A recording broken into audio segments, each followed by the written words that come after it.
Stand by to launch FanStream Sports. 3, 2, 1. Let's start. Hello, sports fans. Welcome to FanStream Sports. Nothing but pure sports. This is the JP Show. JP, it's so good to hear you back on the air. Stand by now. Here's JP. All right, good morning and welcome into a Wednesday, a hump day edition of the JP Peterson Show. Yeah, I think it's somewhat appropriate because the Lightning have to what? Get over the hump and beat the freaking Panthers, for God's sakes. Was that game 6 of last year's series or was it game 1 of this year's series? A lot seems very much very similar. So welcome into the show. We got lots to get to this morning. It's not the end of the world, Lightning fans. It's a 7-game series. The Wild evened things up last night against Vegas on the road. You see it all the time. The Lightning historically have been pretty bad in game 1s and damn good in game 2s over their history. So John Cooper is, in my mind, the best coach in the game. He knows how to make adjustments, and he will do so. And we'll see a very different Lightning team. So Dave Randorf's going to join us here in just a little bit, Lightning play-by-play man. As we set up the show real quick, the Diamondbacks took it to the Rays last night as well. 5-1 loss there. We'll get into that a little bit later on in the show. The Bucs could be trading Rachaad White to the Cowboys, Tim Ham, at our PxP affiliate in Dallas. Good morning to you. Good morning. I will take it. You'll take him. I will take him. What do you want? Just name your price. First round pick? No. Well, it wasn't that easy then, was it? So we'll get into the draft as well. Give you a third. Yeah. We might take a third. Might take a third. It's a very interesting dynamic of why they're trading him, or if they are indeed trading them. Yeah. He's even on the block. We don't know. Adam Schefter. Last year of his contract, so they're trying to avoid losing. He's a good player. He's a very valuable player for the Buccaneers. I don't know why they would want to trade him. He's cheap. He's really good. Maybe it's Rachaad White that wants to leave. I don't know. We'll the writing on the wall. Yeah, perhaps. So we got all that coming up. Lou Maggio is going to join us as well from the Sports Club of Tampa Bay. Said he's bringing me a gift. So when you bring the host gifts, he likes that. So we'll chat with him. We got our Hall of Fame coming up. John Cooper will be inducted into the Tampa Sports Club Hall of Fame, as will Dickie Vitale. He's coming as well. And Evan Longoria will be there. He will be inducted, and Tony Dungy going in with our Lifetime Achievement Award. So that's going to be a really big event. So we'll talk about that and let you know how you can get involved, because you got to be there. It's going to be a big night. Yes. All right, without further ado, let's get to the man who called the game last night for FanDuel, the great Dave Randorf, play-by-play man for the Lightning. Late night, early morning. Dave, thanks so much for getting up with us this morning. Appreciate it. No problem. It was a late night, wasn't it? You were there. You were there longer than I was. I did the post-game show with Engblom. Yeah, I listened to you guys driving home every game, and I was in my driveway. You were still on the air, so yeah, it's a late night for everybody. Wow. Yeah, it was a short post-game show. I made that comment. No offense, but I made that comment to my wife. I said, these guys are hustling through this post-game show. Well, there's a post-game show before us, and they pretty much hit the highlights. And we, and I step aside in that show. Let Brian Engblom do his thing. Because obviously at TV, you guys have a short window for him to analyze things. So I love to give him room to run. And he's, as you well know, the best in the business at doing it. So I learned so much from him. And what I learned last night was, the Lightning just didn't have the pushback that they should have had. I went through all the goals this morning, and there's some freaky stuff in there. They got some bounces. They got some puck luck. But I think we all have to be very honest about this and say the Panthers pushed the Lightning around last night, and they needed a better response, and they didn't get it. What did it look like from your vantage point? Pretty much the same. I listened to the post-game comments of John Cooper, and he was saying that he liked a lot about this game, and he talked about the tip by Sam Bennett out of midair, the game's opening goal. And that's not one you see every day. And then the Sam Reinhart tip, that is one you see every day. That's what he does. Yeah. A lot of his goals happen like that, and that's a killer in the last minute of a period to give them the lead and momentum going into the second, which they clearly carried through.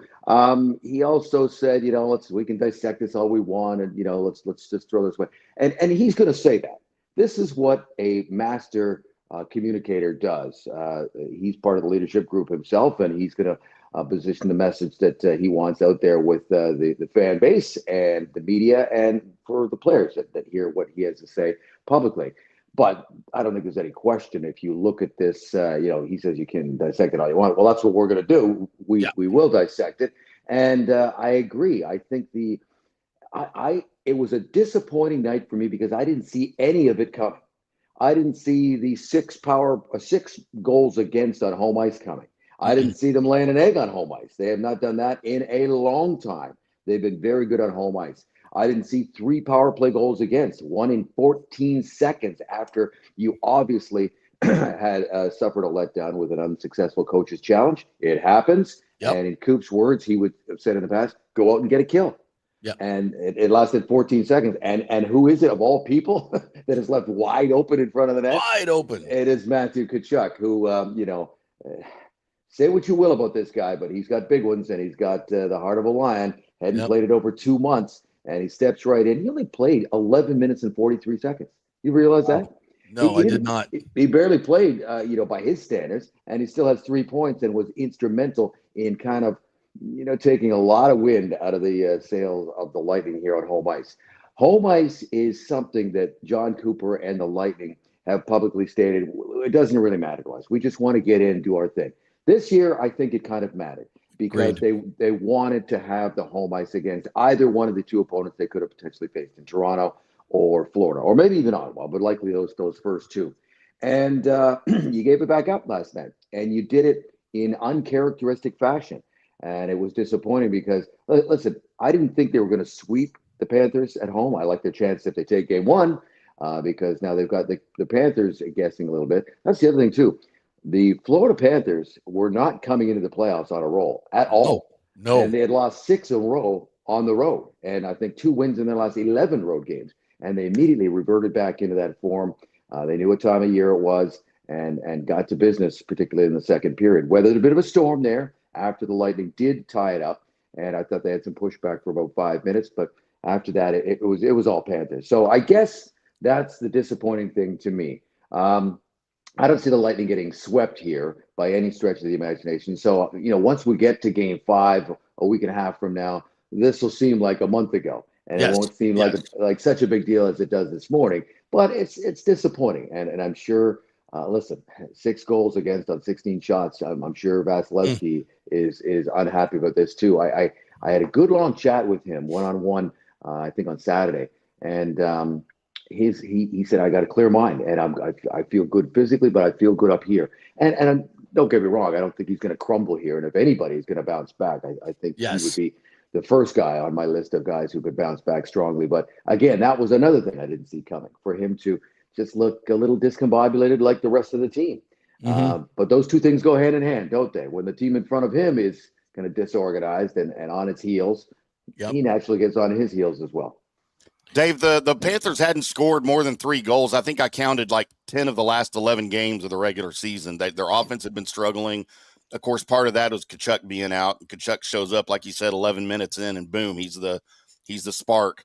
But how can they go forward in this series now, game 2 coming up, to try to combat Tkachuk? He's going to get more ice time, I think, as the series goes on. He's not going to play 11 minutes, I can't imagine, in game 2. But what do they got to do to combat that?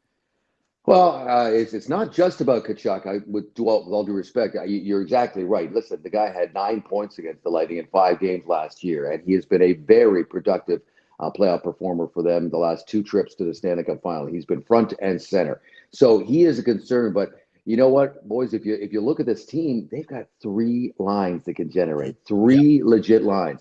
This third line they've got is, I don't think Lightning fans really recognize the weapon they've got in their third line, with a young but already experienced and crafty Anton Lundell at center.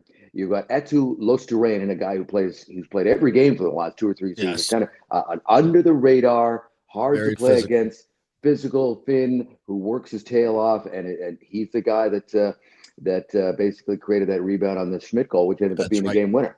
Yeah. And then you got Brad Marchand on that line now, and that's their third line. He's pretty good. And so then you look at Barkov and Verhaeghe and Reinhart up top, then Tkachuk with Bennett and this other kid, Samoskevich, who's fit in nicely. But the drivers are Bennett and Tkachuk, both of whom were on the score sheet in a big way last night. This is a 3-line situation that the Lightning have to deal with. And the concern right now for the Lightning and Lightning fans is how healthy is Anthony Cirelli? Did I miss it? Was Cooper asked about Anthony Cirelli last night? I don't think he was asked because he never gives any information anyway on that, nor should he. No, unless he knew, unless he knew something was not going to change, then he would. He said, "No, he's up for the season." It's a big mystery. It's a big mystery. Nobody. Engblom said he didn't see anything. No. He asked the Panthers guys. They said they didn't see anything. I did hear he came back on the ice in a timeout, tried to give it a go, and then went back down the tunnel. That's all I've heard. Yeah. Yeah, we were watching pretty closely last night during the telecast as best you can, and when the game's going on like that. I think there was a brief moment there, but so bottom line is, if he's missing even for a game, I mean, listen, time's a waste, and you're already down 1-0. Even for one game, that is a massive loss. Yeah. He's your second line center. He's your checking center. He's your Batman to Hagel's Robin, or vice versa, whatever you want to call it. On the PK. On anything. PK, yeah. You give up PK, 3 last night, and he wasn't out there. That's right. PK 5-on-5 doesn't matter. He's crucial to their success, and they've already lost a veteran forward in Oliver Bjorkstrand, which is highly unfortunate. Already been ruled out for this series. And I was looking at the rosters, as I'm preparing for this series here, and I'm thinking, wow, the Panthers still have a lot of extra guys that they can substitute into the lineup here. AJ Greer, they got Gadjevich there, they got other guys that we haven't seen. Aaron Ekblad yet. Lightning have nobody. The Lightning don't have a lot of depth. If they get injured, it gets thin very fast. And this is what I'm talking about right here. So hopefully we get some good news about Anthony Cirelli, and they can get back to work, because they're clearly capable of shaking this off and bouncing back. This is a team that has been through the ups and downs and the roller coaster that is the Stanley Cup playoffs. But this one stinks. This was disappointing. I think there was a lot of anticipation for both teams, both fan bases, and a lot of eyeballs outside the markets too. I think this is definitely a series where if you weren't watching your team, you're watching this series. Right. This is the series everybody is talking about, and Lightning laid an egg. Yeah. I went back and looked at the goals, and because it's one thing to say, okay, look, they got out hit 48-28, which they did. They had 28 or 18 blocks for the Panthers. Michael LaRue, on one of our commenters, put this in here. We talked about this on the post-game show. Only 8 for the Lightning. Go back to the first goal. Sam Miskevich is on. First of all, McDonough whiffs on a hit on Sam Bennett at the blue line, which is rare. And Bennett gets by him. Then Sam Miskevich comes in, and instead of Chernak taking him to the wall and taking him out, he reaches and goes by him. Now he's, time and space. He can just flutter it to the net, and it's a great tap in, no question about it. But it's a lack of physicality on that play. And you talked about the other one with Luostarinen. Lilleberg is behind the net. He's got a chance to get this puck out of the zone. Here comes Luostarinen, and he panics, and he just shoves it to the wall. And then 2 seconds later, Marchand's shooting a laser, and then they're in front of Vassy. Schmidt's got it in the back. And it's just that oppressive physicality that it just seemed that the Panthers were putting on the Lightning, and the Lightning had no response to that. Is that, to me, that is a mindset that can be flipped. And it has to be in game 2. There has to be a more physical tone. I heard Chief say this last night. You just can't allow them to have your blue line so easily. It looked very easy for the Panthers last night, and that's not the crowd was into it.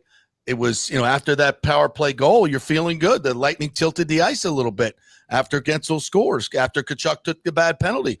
Like Cooper said, you're kind of right where you want to be. And then that goal happens right before the first period is up, and boom, you're right back on your heels. That to me, and then the first part of that second period, and now it's 4-1 after the challenge, and it's kind of done. So that whole time there and the lack of physicality was what really kind of that was very evident to me. And you can turn that around, though, can you not? Oh, certainly you can. This team has the core, has the experience to do so. A couple things. First of all, the Lightning have statistically all season long, they have not been anywhere near amongst the league leaders in hits per game or blocks per game. Right. They are quality over quantity. Let's put it that way. They have been a very good defensive team for pretty much the entire regular season, and we know they're the highest scoring team in the league.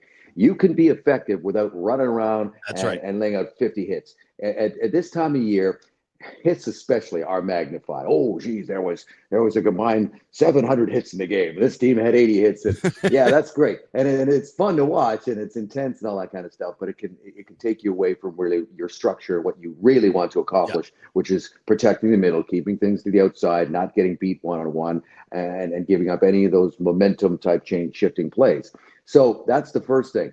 They need to get back to that and settle it down and just get back to their game. Secondly, you talk about the mindset.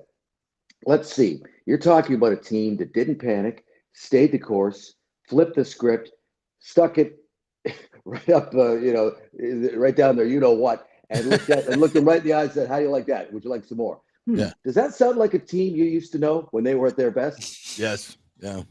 That is exactly what the Lightning used to do to teams on the regular, and they are capable of. And now, the shoe's on the other foot. Yeah. The script is flipped. The champs, I'm sorry, Lightning fans, live in South Florida right now. That's right. And they have that mindset. They have that instinct, and they've just added more guys like Nico Sturm, a Cup winner, who won his Cup in Amalie Arena, by the way. Brad Marchand, a Cup winner, a gamer, a grinder, a game breaker. They've just added more guys to adopt that mindset. And it was on full display last night. Again, Florida was not coming in on a roll. They had all kinds of question marks. They had guys in and out of their lineup, and Matthew Tkachuk and Aaron Ekblad's not even playing yet. And how would this look? Well, it looked like they picked up where they left off in the Stanley Cup final. That's how it looked. Yeah. And that is the mindset you're talking about that they had, and the Lightning need to match it. Can they? Of course they can. Absolutely. Absolutely. I'm not saying this is over by any stretch of the imagination, but we're talking facts here tonight, right? Yeah, absolutely. We're talking reality, where we are dissecting it as much as the coach says you can dissect it all you want. Well, that's how I saw it last night. And I expect and would be very surprised if they came back a little tentative on Thursday night against the Panthers, because I think they're all going to. Part of it is structure. Part of it is X and O's. The other part of it is a little heart and a gut check. That's right. To get back to what you can do. And I think a combination of those two things, we're going to see a different team from the goal out. Yeah, McDonough said that last night, right? He said, "We got another gear. We got to get to it." So, and it's, I'm not throwing in the towel at all. I thought Bobrovsky was really good last night. If you looked at all the goals, I'm not going to say Vasi was at his best last night, but there was a couple. The second Tkachuk goal goes off Vasi's skate. He's just throwing it at the net on a power play situation right there. So, I mean, the score looks bad. It felt bad, but I think Cooper's right. They're not that far off. They just have to come back. And if they can get, they can get out front a little bit, I think that'll, and to your point, I'm not saying you just run around and hit everybody. It's when you hit them, where you hit them, and how you hit them, right? Just make it known that you're not going to be intimidated, because I think I know this. It's in our comments. It's all over Twitter. The fans feel like the Lightning just are a little intimidated by this Panthers team. I hate to use that word. And Brian mentioned this last night. There's a lot of chirping going on for Kucherov. He has not scored a goal in 11 playoff games. And, you know what? Can I say something about that? I don't think Kuch is intimidated by any stretch. But are they in his kitchen? No doubt about it. No question about it. They were in his kitchen last night, and he did have the assist in the power play goal. He had 2 shots on net. I can barely remember them. And this is a guy who he had 7 assists last year in these series, but no goals. They were all over him. They took him away, and they ran him early last night with Tkachuk taking that penalty, and ultimately it cost him. That's what we thought the game would flip, but it didn't. It didn't. And they're in his kitchen, and it's I think that bugs not only Kucherov, but I think it bugs the rest of the players on the Lightning bench, and it throws them off as well, and it gets them distracted. Like, we're not going to let this happen to our guy, and he's our leader. He's carried us here in large part for years now, and that kind of takes away a little bit of your focus, and they know it. And trust me, if the Lightning come out and they have a good start. But they can't play with a lead. And I'm talking about play with a lead, not hang on to a lead or play tied. If the Panthers can sense that vulnerability, they have proven to not only the Lightning, but many other teams in this last 2-year run, they can capitalize on that. They can smell the blood in the water, if you want to use that sports analogy. They sense it, they smell it, and they go for it. And they land not one knockout punch, but one and maybe two more after that, and really get you. Well, Dave, this is game 2. It's going to be huge Thursday night. You'll be calling it for FanDuel, 6:30. You know, we are a little older team, so maybe it was a little past our bedtime last night. Past my bedtime, that's for sure. It was so weird. It was so weird because not only does the game series start way late, like I was ready for that game for 3 days, and I got to the rink, my regular, time before a game, and I'm sitting there up, and I'm just like losing my mind waiting for the game to start all day. I can only imagine what the players were like at that point, but. Listen, keep your eye on the start time, fans out there, because they're all over the map for the first 4 games here. But 6:30 on Thursday, 1 o'clock on Saturday, and then 7 o'clock for game 4. I'm an hour ahead of you guys in Texas and in Dallas, and it was late for me. I was like, well, we're gonna hopefully the Lightning show up on time on Thursday, and I think they will. They will. Not to. Yeah, this is a good team that they've been a good team now, JP, for 2.5 months. Absolutely. Solid. So since the end of January, they've had the 4th best record in the league, and their goals against have hovered right around 2. They've been excellent. That's why, again, I'm repeating myself. That's why it was a surprise. I think they can quickly revert back to the form that we've seen for 2.5 months. Davey, thanks so much, man. I really appreciate it. It was a really busy time for you. So thanks for taking the time with us. Really appreciate it. Thank you. Always a pleasure, boys. All right, we'll see you. You're right, Dave Randorf right there. There he goes. Yeah, it's the fans.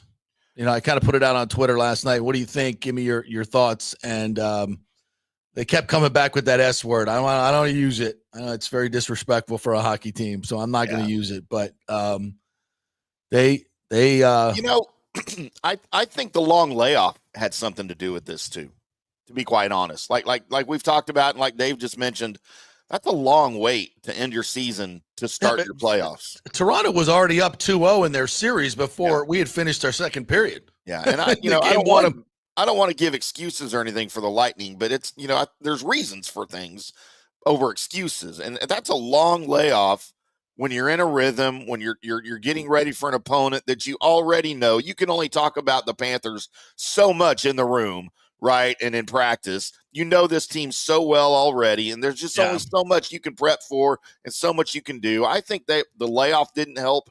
And Lightning were tight last night. They were just tight, and I don't understand why.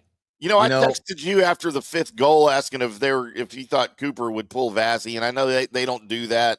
And it really wasn't on him, Right. I'm not saying he was great last night, but again, I go through every one of these goals. The first one, again, like I explained, McDonough kind of whiffs on Bennett coming out of the zone. He doesn't really hit him. He goes to hit him, but doesn't really hit him. You got to, if he takes him out there, he can't score the damn goal. Yeah. And then Samoskevich on the wall just kind of floats into the zone because Chernak's now got to get over and cover that side because McDonough whiffed. So he's trying to come over, but he's got plenty of time to take him to the wall and finish the play. Right. And it's the stuff Chief talks about all the time. You're sticking your stick out there and you're trying to, and you skate by him instead of going to the man and hitting him and taking him out and ending the play. He's sticking his, stick out there. And Samoskevich pulls up and then just floats it to the net. And Bennett's all alone in front, and it's a little bunt in. And it's like, okay, it's kind of a weird goal. But what happened before then? How did that happen? Lack of physicality. And the Lilleberg, he's sitting there. They're trying to clear the zone. He's by himself behind the net. Okay, he's got plenty of time to do something. And instead, here comes Luosterainen like a freaking train. And and Lilleberg kind of jumps out of the way, kind of panics it up the wall, and then it's a quick pass into the middle, and Marchand is wide open, time and space, and he hits a laser at Vasilevsky, who gives up a rebound. And what's happening in front? Physicality in front. Luosterainen's back in front now, and he's pushing on Vasilevsky, and Lilleberg's trying to get him out of the way, can't do it. And then the rebound's there waiting for Schmidt, and he knocks it in. Yeah. Once again, it's not, okay, they had 48 hits, we had 28 hits. Those aren't, that hit caused a goal. Yep. And the physicality, the physicality caused the goal.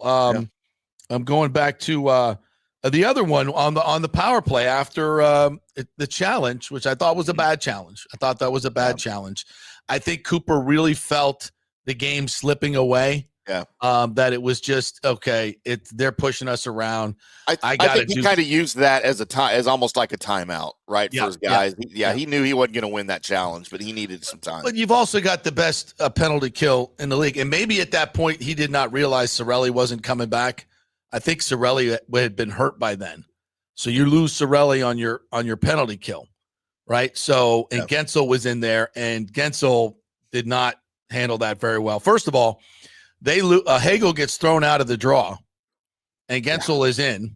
And Gensel, I mean, that was a give up draw. Yep. So you give up the draw at center ice. Now once again, the blue line. Here you go, come right in. No physicality at the blue line. They set up, and Barkov just walks in. He just walks in, and. Yeah. And there's no Chernak, I know he's trying to get back to the middle because there's Tkachuk again, right? And we just left him wide open.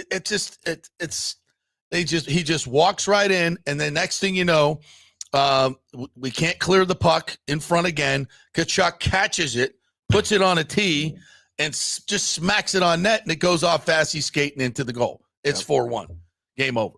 So I mean, it's just this oppressiveness that the Panthers put on you, and whereas you look at when the Panthers enter the zone, it's all time and space.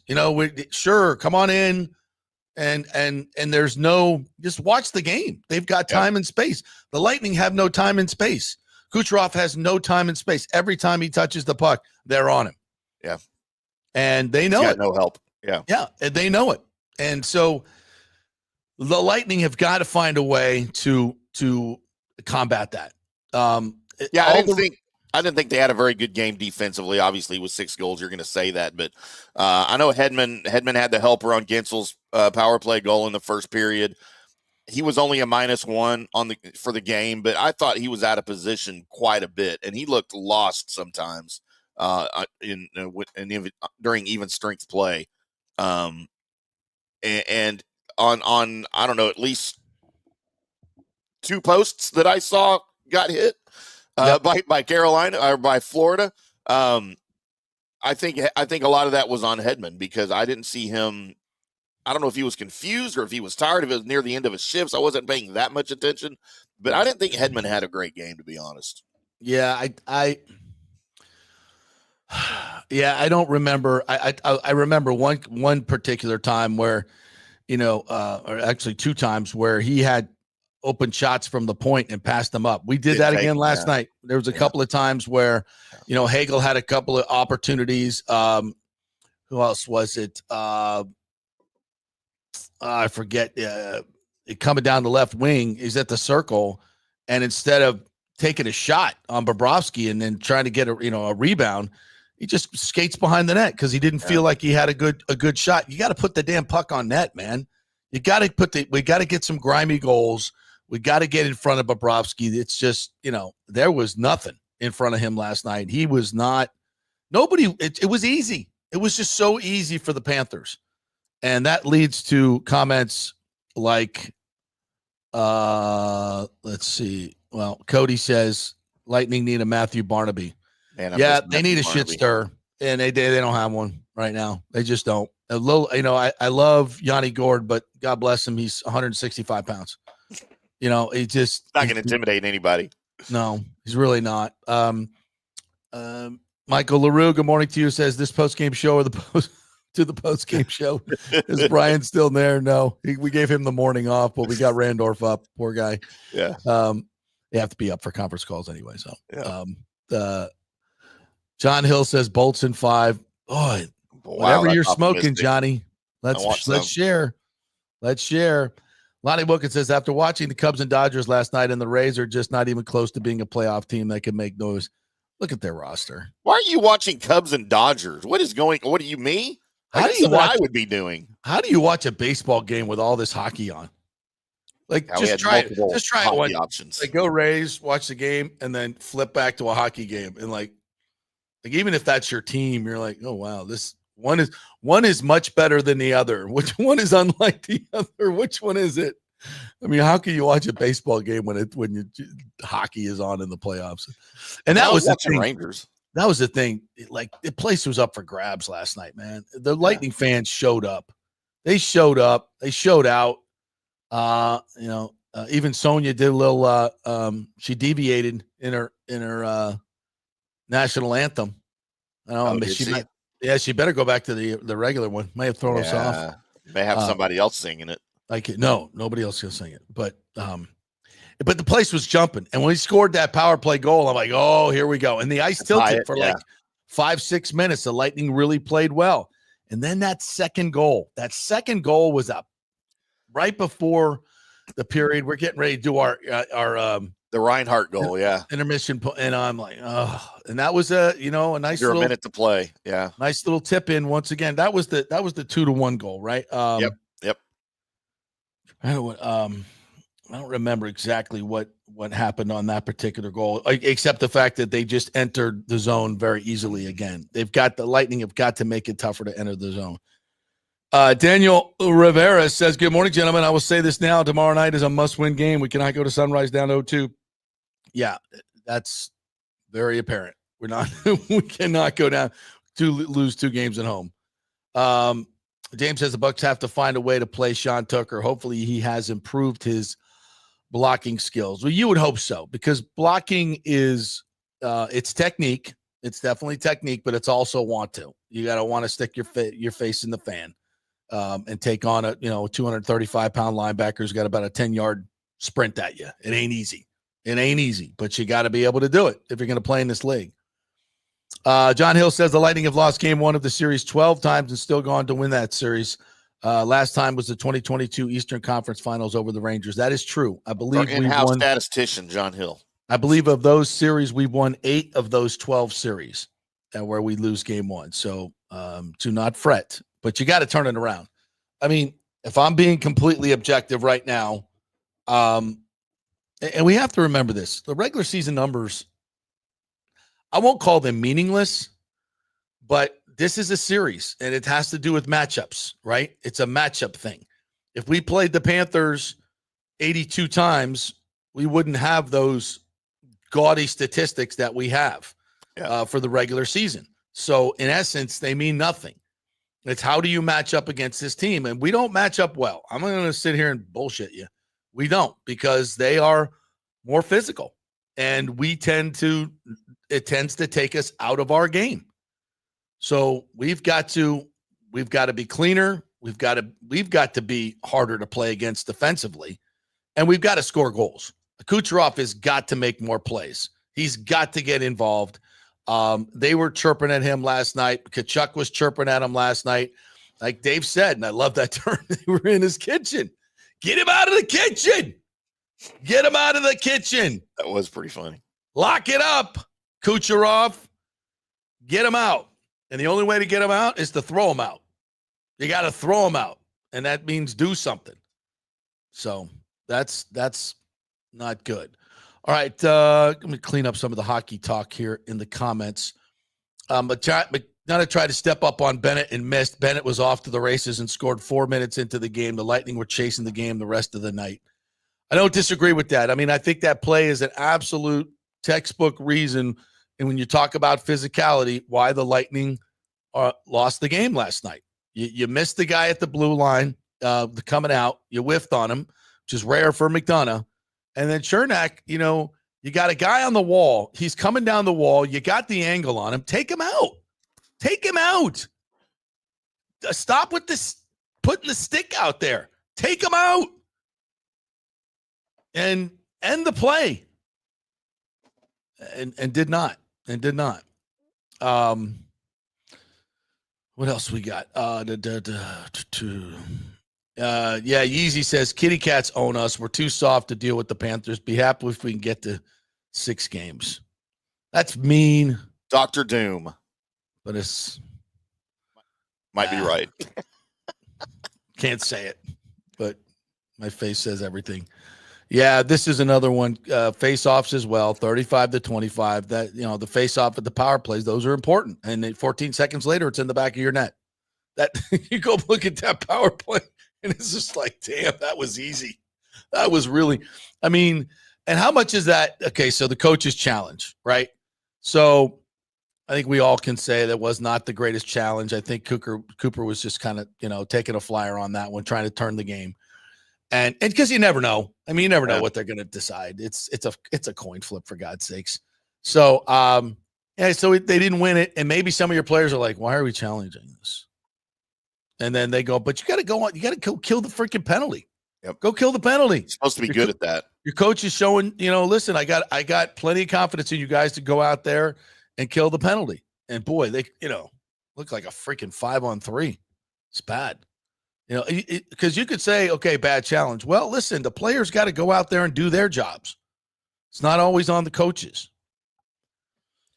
Yeah, to the TBL 042807, Florida had the same amount of time off. It didn't affect them. That's right. You think that's his birthday? 4/28/07? Maybe. Would that Happy make birthday. him like 18? Next week. The stat I think that stood out for me as I was going over the box score this morning was the Panthers had 16 shots on goal. 16. 6 goals on 16 shots. That's not going to happen. At one point, they had 5 goals on 11 shots. Yeah. That is very unlightning like. Well, and you look at the shots, the bunt in, the tip in, Reinhardt. Those are neither one of those are on Vasi. The one where he gives up the rebound and Luosterainen's, the one they challenged, that was he made the initial stop. He goes down to freeze the puck, and the puck is right in Luosterainen's skate. Yep. So he's got to try to find the puck while he's battling the skate as well. So the bit of bad luck. There was some bad luck last night. There's no question. Puck luck went against. But isn't it funny how when you're the team doing the pushing, when you're the team with the forecheck that's just oppressive, how the puck luck seems to go your way? Isn't it weird how that goes? All right. You guys want to talk some Bucs, so we'll do that. Let's take a quick break. We'll come back on the other side. Rachaad White on the trading block. What the hell is going on here? I think I have an idea. We're brought to you by the Jeeves Law Group, JEEVES lawgroup.com. They're local, they are trusted, and they get results. If you're involved in an accident, immediately call the Jeeves Law Group, JEEVES lawgroup.com. Tell them JP sent you. They are local, they are trusted, and they get results. It matters that they are a local firm here. They know the local landscape. They know the judges. They know the clerks. They know all these people. It's a big deal. So make sure that you go with a firm that's going to represent you in the most vigorous way, and that's the Jeeves Law Group, JEEVES lawgroup.com. Not attorney spokesman, Office of St. Pete, Tampa. Back in 3. Spring means a time of renewal and Rays baseball, and the folks at Italiano Insurance want to welcome the Rays to Tampa and remind you it's time to renew those insurance policies with the now famous Italiano Insurance Checkup. Let the experienced and friendly agents shop your policy for the best price and coverage. Famous for saving me over $1,000 on our auto insurance last year and over $500 on our homeowners. Now that's a grand slam. Might as well get a double play by adding flood insurance and business insurance to your portfolio. Costs less than you think, and trust me, you do not want to risk your home or personal wealth. That's a big whiff. So step up to the plate and call 813-877-7799 and chat with the all-star agents at Italiano Insurance. 813-877-7799 or go to italianoinsurance.com. Go Rays! JP here for Riveters, our new official sports bar and grill of the JP Peterson Show. And just like our show, no BS, no corporate chain feel, just amazing, authentic folks serving great comfort food in a casual atmosphere at unheard of prices. Riveters is located just south of Raymond James and Steinbrenner Field on Dale Mabry, walking distance to the park, so free parking, great place for pregame and postgame. Let's talk about fresh food. Nothing is frozen. Burgers, wings, prime rib, roasted fresh daily, never frozen. That makes a huge difference. The mahi, the salmon, also super fresh. All our sauces are original recipes made in-house. Our Warhawk chili and fully loaded potato soup is made fresh in-house. It's the best food anywhere, served by people who actually care. Riveters on Dale Mabry, just north of 275, just south of where the Bucs and Rays play. We'll see you there. Are you looking to renovate your home, rebuild after the hurricanes, or build your dream home from scratch? Well, let me tell you about my friend Jason Fawcett and On-Site Construction. They have over 1,450 satisfied clients, 25 years of experience, over 500 designs, and a talented team of over 40 construction professionals. They believe building something exceptional begins by truly focusing on all the details, even the smallest ones. We understand that construction can be a daunting process, and we're here to make it as smooth and stress-free as possible. Quality is non-negotiable at On-Site Construction. We use the finest materials, employ the most skilled tradespeople, and adhere to the highest industry standards to deliver a product we're proud of and that you're going to love. Our project management is meticulous with a focus on completing projects on time and on budget. Your happiness is our primary driver. So give us a call at 813-579-5789 or check out our incredible website at onsiteconstructionfl.com. Let's go. Right now. Back to the show on FanStream Sports. All right, welcome back to the JP Peterson Show here, brought to you by the great folks at Cafe Paradiso. Paulo was at the game last night. He had some good seats. He was very happy. Oh, yeah? Sal Paolantonio came on the show and talked so wonderfully about his dad and his incredible restaurant. I mean, look, this is where the stars hang out when they come to town. You know, right. If you got a Jersey guy, a New York guy named Paolantonio, and he tells you the best Italian restaurant in Tampa is Cafe Paradiso, I think you should listen to him, right? Better listen to him. I think, by the way, the entire next Cafe Paradiso ad will be Paulo and clips from Sal Pal. So that'll be a good one. You ready to mix that together? Yep. Yeah. If you're this weekend, you want to go have a great meal. It's not going to cost you an arm and a leg, and it's the best food in an unbelievable atmosphere. It's Cafe Paradiso right there on South McDale. So go on in, get a reservation on Open Table, where they're ranked number 3 among the top 10 restaurants in Tampa, and you'll absolutely love it. Tell them JP sent you. All right, you want to talk some Bucs? Boy, we are Tampa Bay Bucs. We are almost at the build up to the draft. Is like, to me, it's a lot. It's a lot of names and numbers, and it's confusing. I'm a lot more day away. Yeah, let me know who they drafted, and then let's go find out what's going on. But it's great to talk about it, where they go. I think I'm going to make my pick tomorrow of who I believe the Bucs will draft in the first round on Thursday. First round, yeah. At number 19, okay. At number 19. I think if you watch this show, you pretty much know where I'm going. But let's talk about Rachaad White for a second. So Adam Schefter says the Bucs are shopping Rachaad White. So I can't in my mind think of one reason why the Buccaneers would want to trade Rachaad White. I mean, can I clarify something real fast here? Yes, please. Now, you just said that Adam Schefter said the Bucs are shopping Rachaad White. I haven't seen that. What I have seen is that Adam Schefter said that Rachaad White might be expendable. Okay, I stand corrected. At least I haven't seen him say they're shopping Rachaad White. What I've seen, so he wrote a piece and he included a number of players that he thought were now expendable on their teams. And Rachaad White was included on that list. And, of course, he threw out the reasons why that we're about to discuss.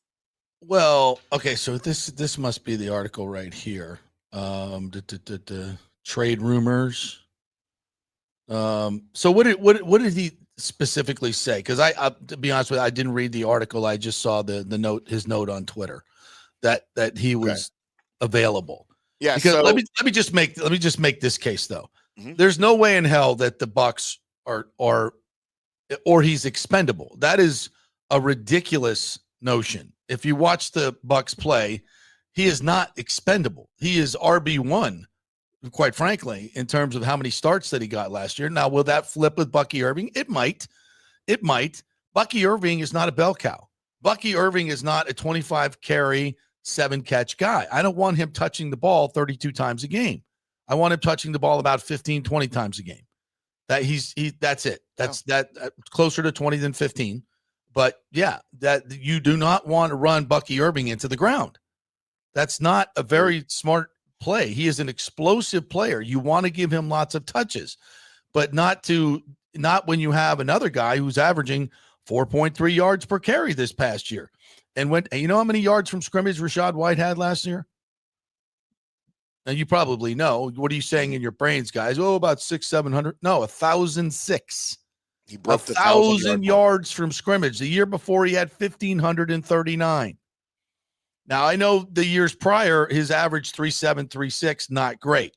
4.3 is okay. I'll take that. He's also yards per touch at 5.2 when you throw in the receiving game. So 1,006 yards. He blocks really, really well. He knows the system. He's a very good short yardage running back. When you look at the numbers, he gets the job done. Even though we don't think of him as a real physical back, he gets the short yardage plays. He's at least 2 years ago, I think he was 16 out of 17 in third and short. I mean, that's really good. So he's a very productive player. He's 25 years old. He counts $3 million against the cap this year, so he's cheap. I don't in any way think that the Bucs want to trade Rachaad White. Now, does Rachaad White want to be traded? Does his agent want him to go somewhere else? I would think so, because he knows he's going to share carries. He knows he's not going to have a 2,000-yard year. Would he like to go to the Cowboys and then have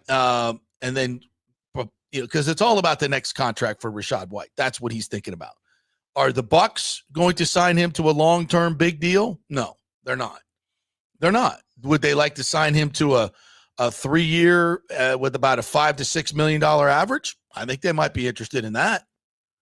But he's not going to make the big money. And maybe he wants to go somewhere where he believes he might have a more prominent role and make more money. If I'm Rachaad White, and I know your agent's in your ear, first of all, you're a good back. You're not a great back. Yeah. You're not going somewhere where you're going to, average, suddenly 6 yards a carry or 5.5 yards a carry and, go for 1,400 yards from and get the huge contract like Saquon Barkley. That's not happening. You're not that guy. Nobody's getting the Saquon Barkley contract. Yeah, nobody's getting the Saquon Barkley contract. No. You should be very happy with being in a system where they know how to use you and they value you. And I know the Buccaneers value him. They like him, and you're going to be successful and you're going to win. Yeah. You're part of a really, really good group. And if you're a Buccaneers fan and you're thinking, whatever, Rachaad White, we'll just get one in the draft. No, that's not. You have an experienced player who knows the offense, is very good in blitz pickup, very good catching the ball out of the backfield, makes the first guy miss almost every time when he's out in space. He's a really good player. And I think he's gotten a bad rap because he in the first 2 years, he was not very good. He tiptoes at times. I get that. He's not as physical as maybe some people would like, but the numbers speak for themselves. And you need guys like Rachaad White. You need him. And if Bucky were to go down, and let's just be honest, he's not the biggest guy in the world, you better damn well want Rachaad White. Yeah, do you want Sean Tucker behind? Nothing against Sean Tucker, but do you want him as your only back behind Bucky Irving? No. We got a great room right now. We got a really good room. Those three backs right there, because Sean Tucker is a really good player, and I think he should get more touches. You got to find some more touches for him as well. And listen, you say, well, you got three guys. How are you going to do that? Trust me, they'll be injured during the year. There'll be times when Rachaad gets nicked up or Bucky gets nicked up where you're going to need Sean Tucker. I'm not necessarily saying, okay, here's my game plan. Game one, we get 65, 70 snaps a game. I'm giving, 30 touches to this guy, 20 touches. That guy. You don't know. It's flow of the game. It's matchups, what guys do well. You just want to have three guys. I love this running back room. I love it. I don't want to touch it. I don't want the Bucs to trade him. And if Rachaad White is bitching and moaning, I got to, sit him down with Baker Mayfield and Tristan Wirfs and say, bro, you are a huge part of what we do. We love you. I know, for your sake, maybe you want to go someplace else and you have, ideas of going to the Cowboys and putting that star on your hat and being a superstar. I don't think Rachaad White's going to be a superstar behind that Cowboys line. You tell me, Timmy. Nobody's going to be a superstar behind this offensive line. That's the number one area they need to address in the draft this year, and they're not going to fix it in one draft. Right. So I get it. If, it sounds good. Well, I don't want to be behind Bucky Irving. I get it. You're not behind Bucky Irving. You're beside him. Yeah. And I would players don't think in that term. I know. But listen, this is where the individual needs meet the collective needs. Yeah. Right. And this is where there's always the rub in the NFL. And the Bucs have a great culture of guys who put their needs second to the team's needs. And that's when you got great chemistry. That's when you have a great football team. But I get it. This is there's going to be some selfishness that pops up. And I don't know for a fact that Rachaad White wants out. I don't know that. But I can tell you this, there's no way in hell that the Buccaneers want to trade this guy. I don't believe that for 1 second. I think it's more of his agent, looking to try to get that second contract and saying Bucky Irving's going to be the star here. Yeah, he's going to be the star. He's going to be the guy with the flash. I get all that. But Rachaad White is an absolutely close to indispensable unit in this collective, in my opinion. Yeah. So here's the only thing there's a couple of things here. If they think Rachaad White is not going to re-sign after 2025, if they think in their minds, if he has said something or the agent has said something that he will not be back in 2026, then there's a good chance they might entertain a trade so they can get something. They can get a compensation pick if he signs elsewhere. Depending on what his right. Yeah, depending on how he plays this year. It may be a 7th round pick, but it's something, right? You never know.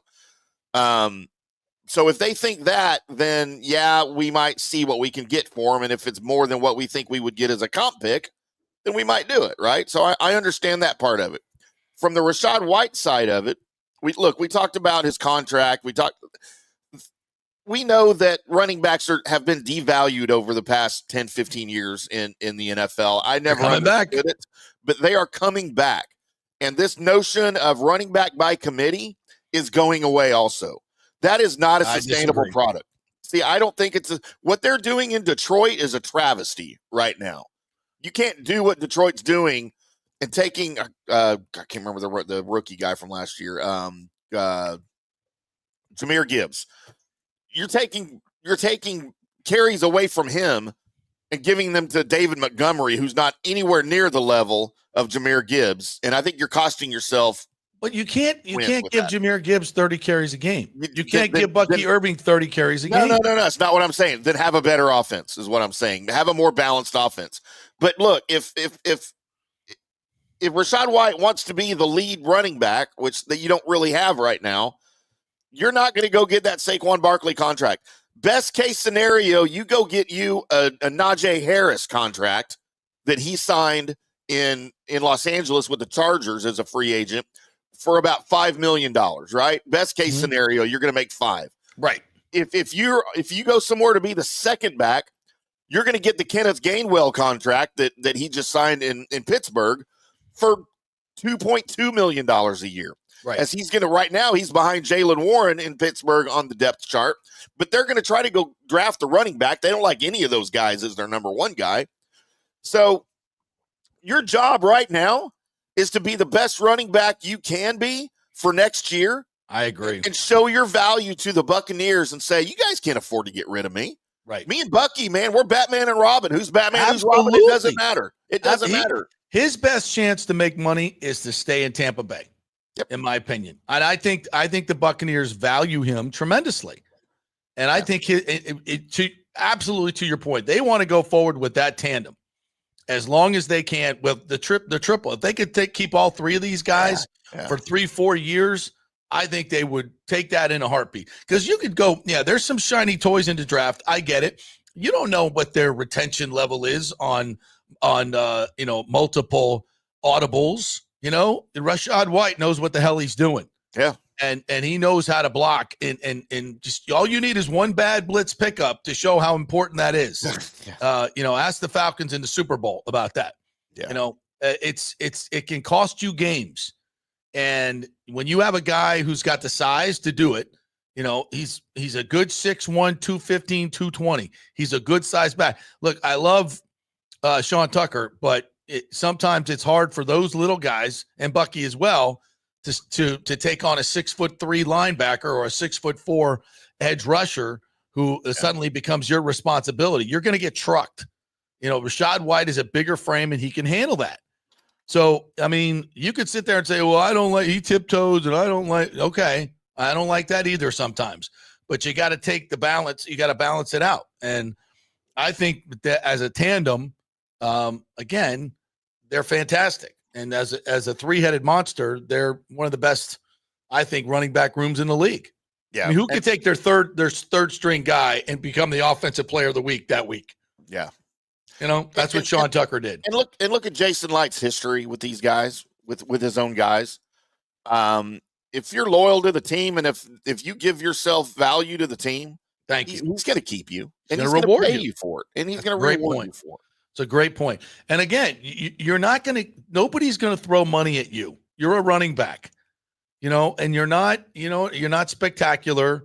I would, if I'm grading him on a 1 to 10 scale, I think he's a 7. Sure. He's a 7. And that's not a knock. And that's not a knock. 7s are good. You want 7s at $3 million a year. He brings a lot to the table. So I don't know. I think this might be coming from his agent, or people saying, oh, it's the last year of his contract. You don't want to listen. He's a running back. If he doesn't sign and he goes someplace else, and again, I don't think there's going to be a huge market for Rachaad White. He's way more valuable to the Buccaneers than he is to anybody else. Yeah. So, by the way, he's a 7 in a league full of 4s and 5s. Yes, by the absolutely. Way, yeah. But he's a 7 to us. I think he's a 5 to anybody else. Sure. Right. I mean, look, we have a history of what he did. We have a case study of him behind a bad offensive line. Yes. 2023, right? Yeah. 3.6 a carry. Yeah. I mean, that's not all on him, but that just shows that he can't overcome a poor offensive line, right? Yeah. Yeah. A subpar offensive line, and that's what the Bucs had in 2023, and it showed the worst running game in the league in 2023 with Rachaad White. By the way, he still got 900 and something yards. Right. But here's the thing. Here's the number that I want you to look at with Rachaad White. 4. You know what 4 is? That's where the Bucs offense ranked. 4th. Because they have a lot of good players playing well in their role. And Rachaad White is one of them who counted for 1,006 yards from scrimmage. That ain't chicken shit, man. That's a lot of yards in this league. It's a lot of yards. And again, you don't want one guy taking up all the yards. I love Saquon Barkley, and that's great. They won the championship, and he's rare. He is a rare dude. Okay, they don't grow on trees. He's one of the rare guys that can handle 25, 35 touches a game. Okay? Rachaad White ain't Saquon Barkley, and neither is Bucky Irving. So let's not judge our running backs by that freak. Okay? And I would suggest that contract that he just signed is not going to work out great for the Eagles, because that dude has had it's a lot of miles on those tires. Yeah. Yeah. So,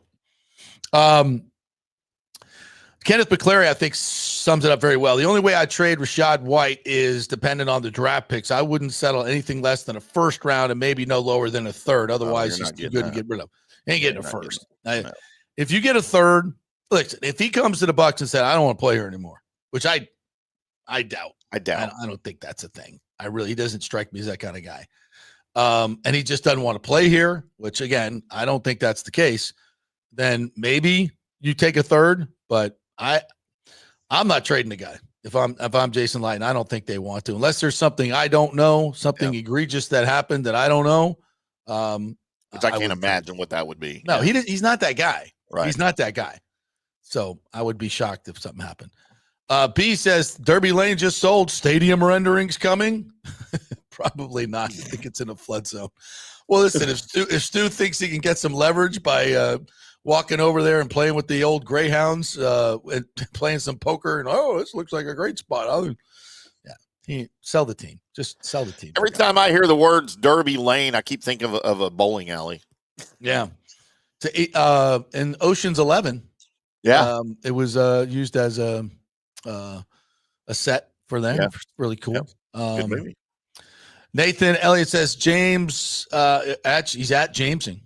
So Sean Tucker needs to learn boxing or take martial arts classes to learn how to push people around. Oh, okay. Or just listen to your position coach teach you how to block. Yeah, that would work too. That'll work too. Good morning to you. Rick said, why would anyone watch the Rays? Bolts will outscore the Rays this week. Yeah, I scored more than the Rays last night. Not hard. Not hard. Oh, yeah, the Rays definitely need some Cialis. Yeah. No question. Maybe some testosterone too. Michael LaRue said the Panthers have been to the Stanley Cup Finals the past 2 years while the Lightning had first round exits. The Bolts have their work cut out if they want to take down the champs. You ain't lying. And then there's this. I don't know what that was. Somebody's yelling at Lilleberg, I think. That's F-U, Lilleberg. In whatever language. What language is that? F-U, Lilleberg. I don't know what that is. It's like Swahili or something. I don't know, but I don't think I should have clicked on it. Like something bad's going to happen. And what is those numbers? Good Lord. I have no idea. Is that a phone number? No. One expert. IMO. Whatever that is. I'll have to go find that on Facebook and do a Google Translate. Yeah, there you go. Cut and paste. Mary Christian said, did the Bolts not spend the previous offseason trying to get physical in free agency or trades? No, they did not, actually. Yanni Gord and Oliver Bjorkstrand are not Matthew Tkachuk. Mm-hmm. Listen. Or Matthew Barnaby. Yeah, I mean, I've had many fans of this show. Our friend Jack Hannon, for one, who's been on my ass, said we need some bad dudes. We need some physicality. I mean, after watching that, can you say he's wrong? No. I've heard a couple of people say we missed Patty Maroon last night. Yeah. Douglas Batista said toggle between Rays and Bolts last night. Morel must go once Lowe returns. He's so bad. In 70 games dating back to last season, he has 15 RBI. 70 games. And he's a power-hitting outfielder, supposedly. Keep Mangum, Meisner, and Simpson. Yeah, Mangum doubled last night with 2 outs. Meisner knocked him in. Simpson had 2 hits and a stolen base and a sliding catch last night. So, love Chandler Simpson. He's the future. He should be the leadoff batter for the Rays for the next 15 years. Let's go. And I don't want to see any of this nonsense platooning or whatever. Just stick him in there. Let him learn. You ain't winning squat this year. You ain't winning squat. This team offensively is pedestrian at best. And the pitching, Zach Littell is now 0-5 after last night. Not that he was the problem with the 5.28 ERA. He had a couple of bad games that's kind of skewed that early. He hasn't pitched horribly, but Joe Boyle's down in Durham throwing no-hitters. He threw, with 5 no-hit innings up here, then went down to Durham and combined for a no-hitter down there. I mean, how long are we going to keep him down there? Let's go. Let's go, Joe Boyle. Lee Encinosa said, I'm not upset the Bolts lost. I'm upset the way they lost. Agreed. Once again, they were not ready to play at the drop of the puck. Trademark of Cooper teams. They were physically dominated the entire game. Mm-hmm. Hard to argue. The Bolts aren't built to beat the Panthers. They're top heavy with too many small skill guys. Panthers with the gentleman's sweep, unfortunately. I don't think it's going to be a sweep. God, that would. I mean, after last night, let's not overreact. Okay, I expect a very spirited response. And if it and if it doesn't happen, and you're Julian Brisebois, you know what you got to do? You got to screw the regular season and find a team that can beat the Panthers. Because you ain't going anywhere until you get through them. And at this point right now, it's not a good matchup from what I see after the last 2 seasons. Not good. And I thought we played them really well last year. I thought we played them tight last year. But again, let's not overreact after one loss, especially in a game like that last night that just kind of got a little out of hand. In a 14-second stretch, they scored 2 goals and went from 2-1 to 4-1. That was tough. That was a tough one to swallow. So let's not go too crazy with it. But listen, the Lightning need to be. They just have to have a completely different feel to them last night. And last night they just looked timid. They looked timid. They looked tight. I don't know why. I don't know why.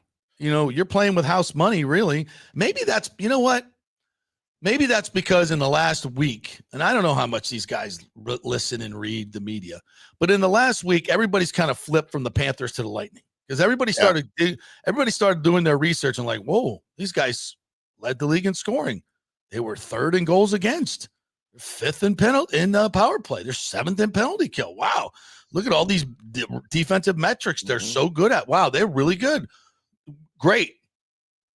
That's the regular season against every team in the league. It's not the Panthers. And they're a bad matchup for us right now. I think that's pretty evident. Cooper's got to find a way to figure this out, and the team has to go out and execute. They can't. Listen, anything Coop says ain't going to matter if you come out and play that timidly. Yep. This doesn't matter. John Hill says, favorite past Bucs player who wore jersey number 19. Oh, Keyshawn Johnson. Oh, gross. Oh, John Hill. What are you doing? What are you doing? You can't say that on this show. He is persona non grata. Keyshawn Johnson?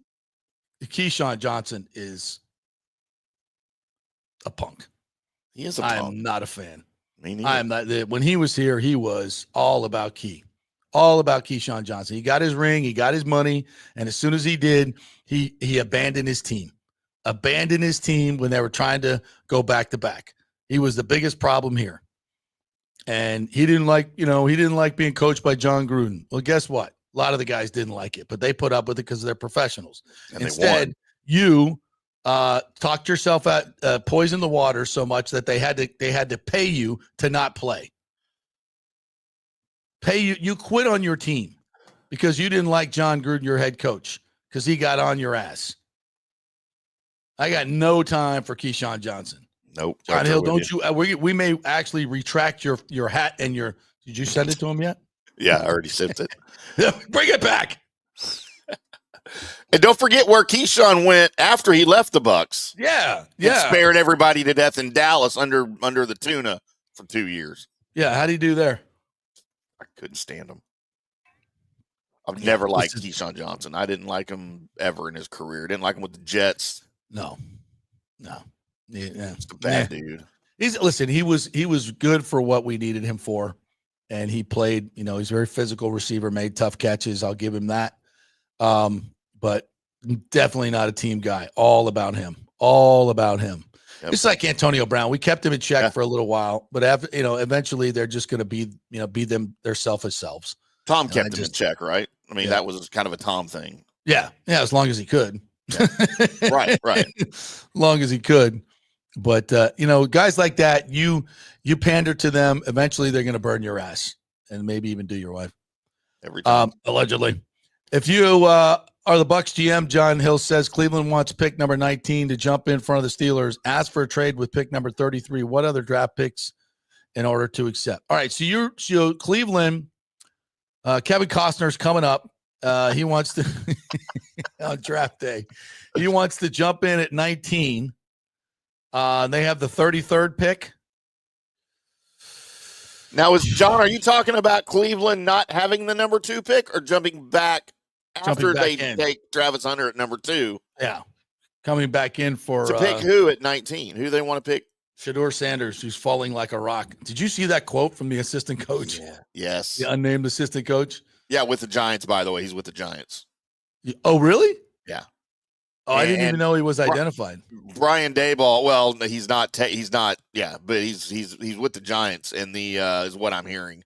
And Brian Daboll has flat out come out and said, no, I don't care where it is, we're not taking him.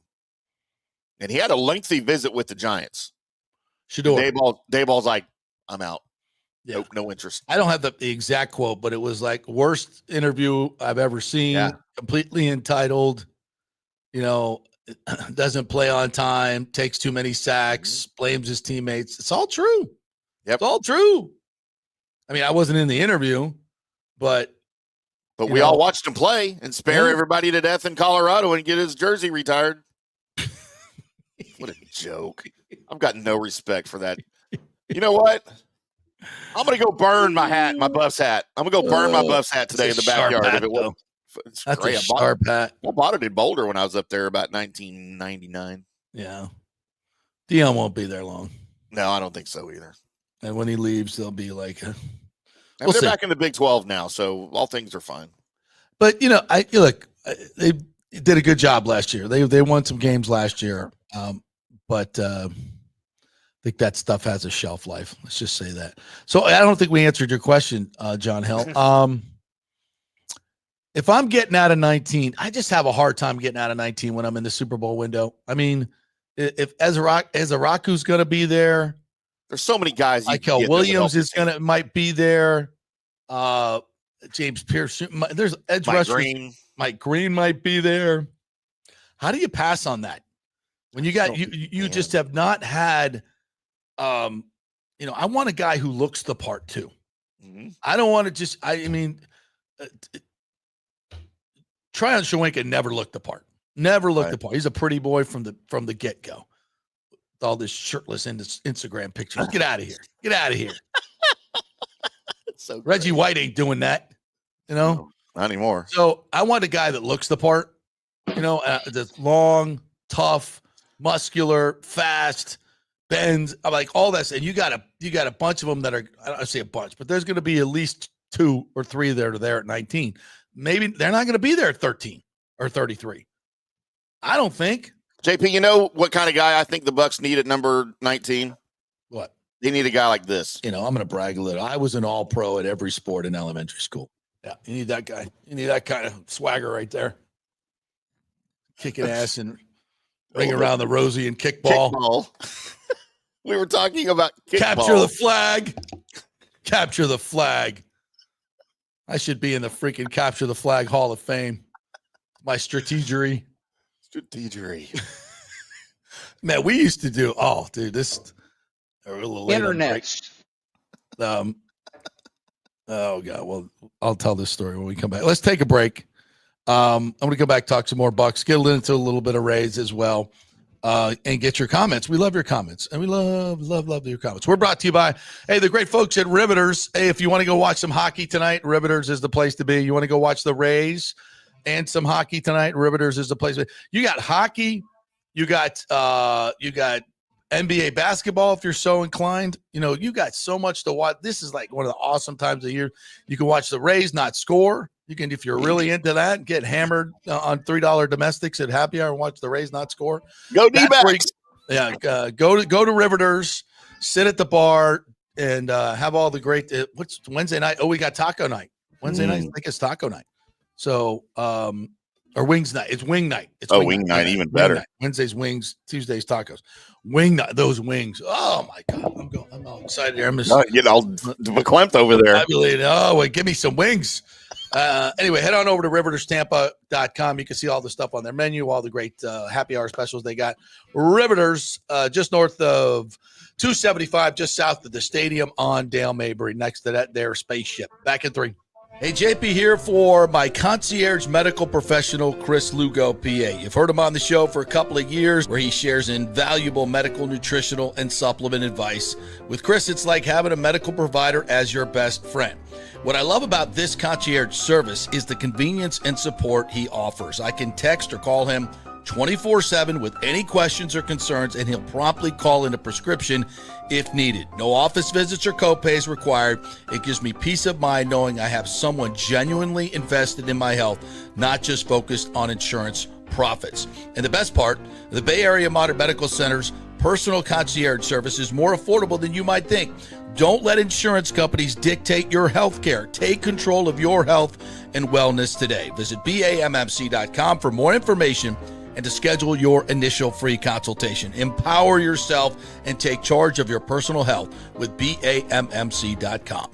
Diamond Days are back at the Golden Diamond Source, Tampa Bay's largest jewelry superstore. You know, I love Diamond Days because right now you can get up to 20% off all the diamonds in the inventory, including April's birthstone.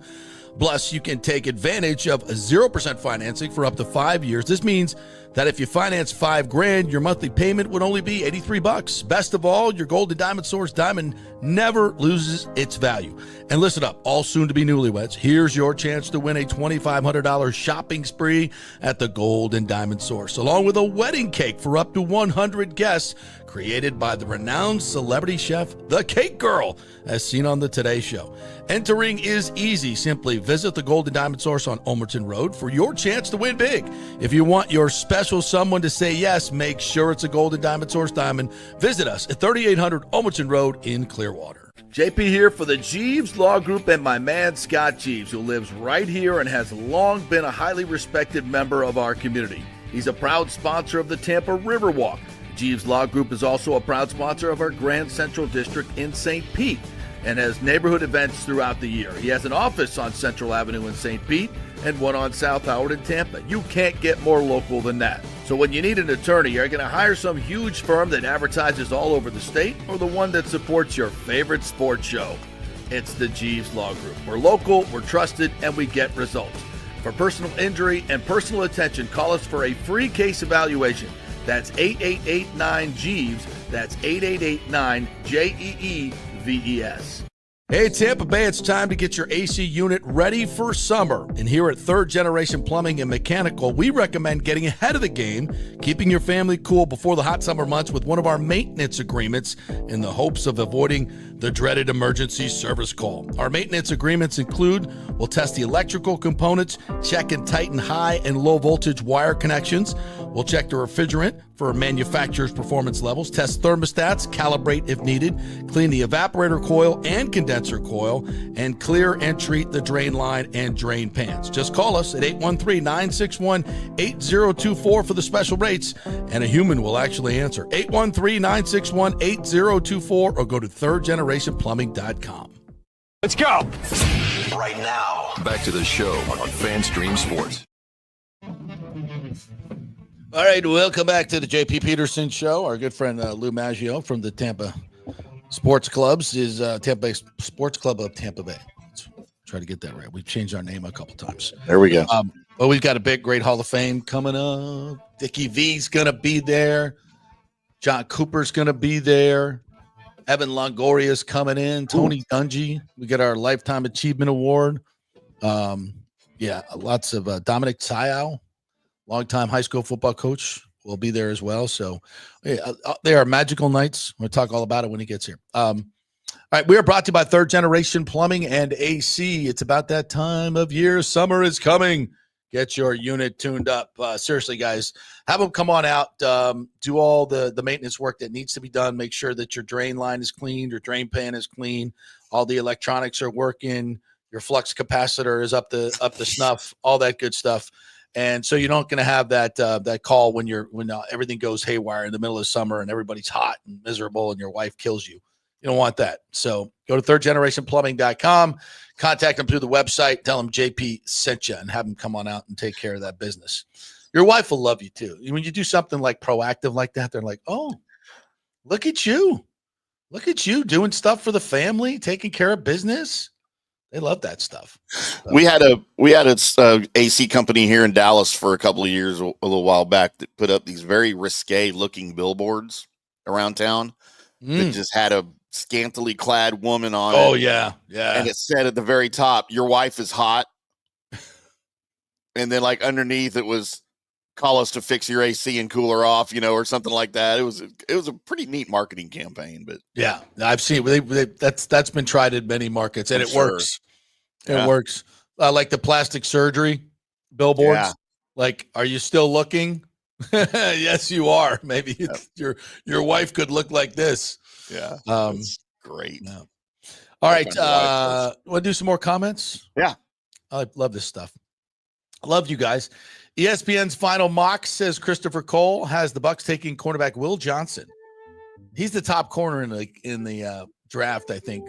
Mm-hmm. I don't think he's going to be there at 19, but if he is, that's a good pick.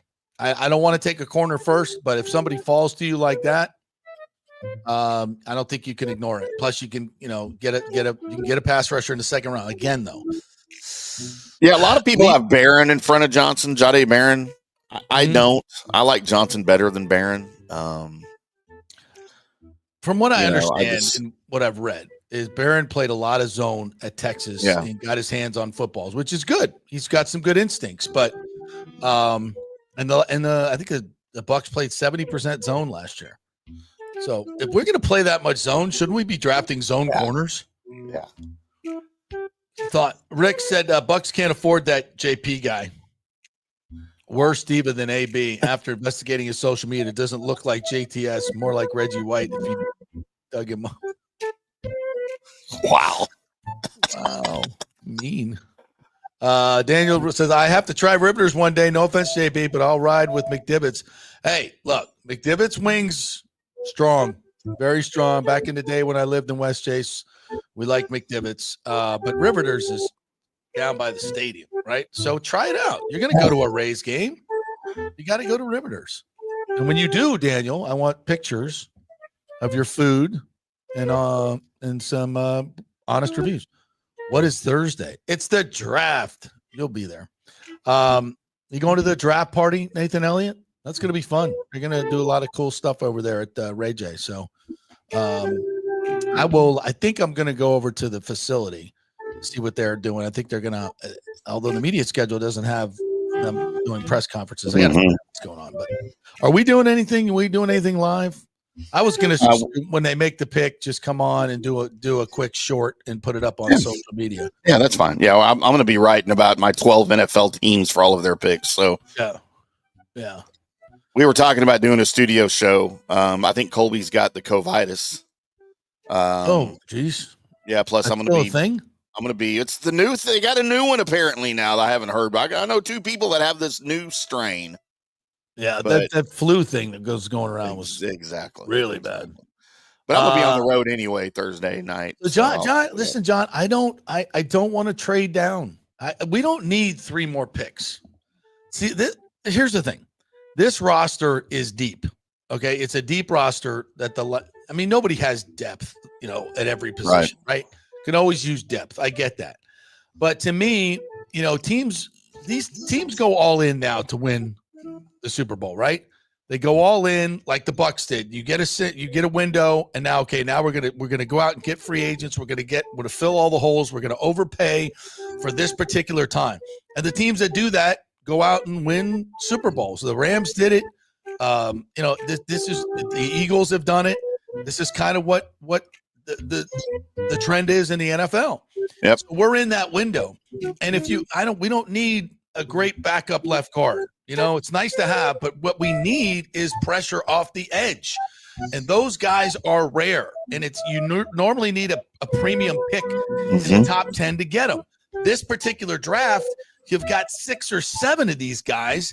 So it's going to, and a lot of teams don't need edge right now at that. So the draft is falling to your biggest need. Don't be stupid. Take the gift. Take the gift that is a deep edge rush draft. You're at 19. Take it and run with it. Don't trade the pick. Get that rare physical player that can do that job that you would normally have to be in the top 10. And if you're in the top 10, that means you're not going to the playoffs. So again, this is a moment of serendipity for the Buccaneers. The draft is deep at the position you need the most, and you're not picking in a premium position. All this sets up for something good to happen. Don't trade the pick. and pick up a third and a fourth, which I know we've gotten some good players in the third and fourth, but there's still about a 20% hit rate for starters in the third and fourth round. So I just say, don't overthink this. Stick and pick the best edge rusher on the board. There's a lot of good ones. Unless there's just a huge run on them, yeah, stick and pick. That's where I'm at, Johnny. I'm not doing it. James says that I said Bucs would win 12 last year. They really should have. They win 11 or 12 and go deep into playoffs. You're right. Mm-hmm. 2 and 6 and 1 score games, right? Yeah, we should have been better. Absolutely. What else we got? Michael Lewis says Kirk Cousins will be the most expensive holder on field goals in NFL history. You're not going to make him do that, right? You'll have your you got to have your punter doing it. Nathan Elliott says we'll be draft gating at Riveters prior to the draft. Party at RJS. We will arrive at 4. Then we'll be at RJS at 6. All right, Nathan, send me some pics. Tell them he sent you, buddy. Post it on social media. We love that.